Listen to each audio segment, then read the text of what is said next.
대표님의 최강 기업을 사실은 처음 들어봤어요. 이게 제가 굉장히 전기 자동차에도 관심이 많은데 이게 제가 처음 들어봤거든요. 그래서 이게 어떤 기업인지.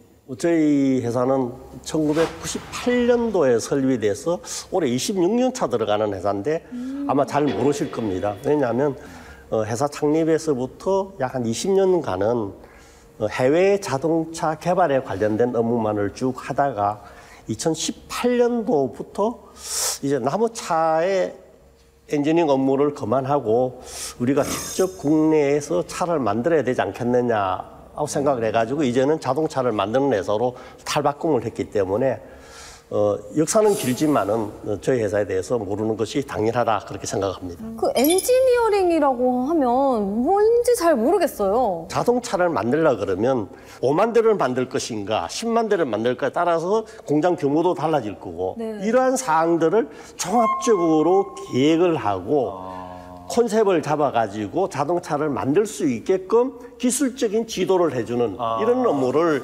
엔지니어링이라고 보시면 됩니다. 2000년도에 지식산업으로 편입이 됐거든요. 그래서 엔지니어링 업무가 지금은 지식산업의 일종이다. 그렇게 봐주시면 되겠습니다. 네. 네, 제가 그래서 우리 송신근 대표님에 대해서 조사를 좀 해왔거든요. 그러세요?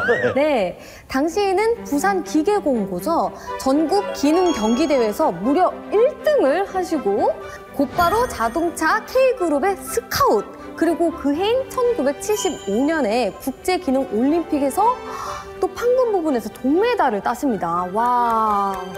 제가 기억에 국제기능올림픽에서 상을 타면 예전에 카퍼레이드다 하는 걸 제가 봤거든요.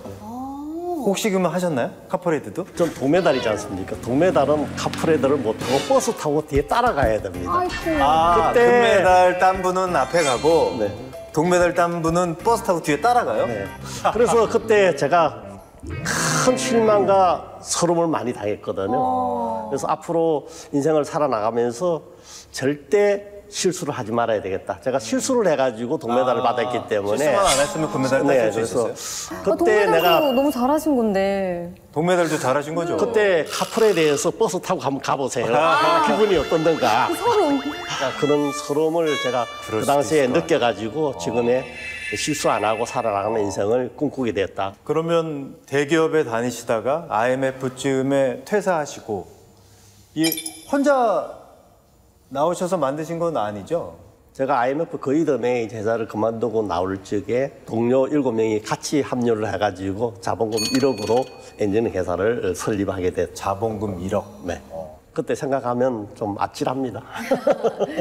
제가 아까 잠깐 둘러봤는데 굉장히 쓰임새가 많겠어요. 가만히 보니까 국내 화물차의 선택의 폭이 너무 없는 거예요. 화물차. 네, 화물차는. 네. 실질적으로 1톤 트럭과 2.5톤 트럭 위에 차종 위에 거의 없습니다. 그래서 국내 틈새 시장에 필요한 차를 만드는 것이 이 국내 시장 활성화에도 도움이 되지 않을까. 그래서 1톤 미만의 차의 선택을 해가지고 저희들이 지금 현재 개발하고 차를 만들어서 팔고 있습니다. 생각했던 것보다 규모가 큽니다. 규모에 놀라셨다고 하셨잖아요. 네네네네. 저는 촬영 현장에 가보고 더 깜짝 놀랐습니다. 아니 왜요? 구내식당이 컸나? 왜? 아니, 우리 최강기업 주변에 아무것도 없어서요. 주변에 그 흔한 편의점도 하나 없고 그래서 제가 PD님께 여쭤봤어요. 여기 진짜 우리 최강기업 맞냐고.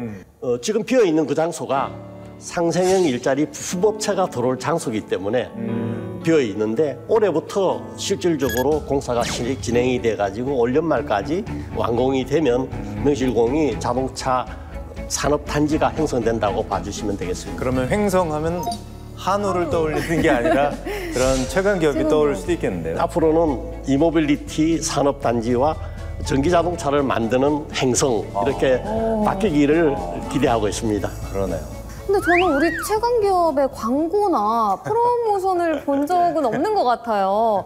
사실 저희들이 이렇게 특화된 차를 개발하다 보니까 암암리 배송하는 업체에서 홍보 역할을 하고 있습니다. 예를 들어서 대기업에서 백화점이라든지 대형 마트라든지 그다음에 소형 슈퍼라든지 이런 데서 저희들을 차가지고 돌아다니는 광고판 역할을 하고 있고 재작년부터는 우체국에 저희들이 차량이 납품이 됐습니다. 같아요. 네. 우체국의 그 초소형차가 네, 그렇습니다. 네, 그게 이제 전국을 다니다 보니까 광고 역할을 좀 많이 하게 되고 그러다 보니까 저 차 누가 만들었지? 어디서 만들었지? 하는 쪽으로 해가지고 저희들한테 많이 찾아오고 있는데 활성화되면 뭐 광고 이상의 효과가 나지 않을까 그렇게 보고 있습니다.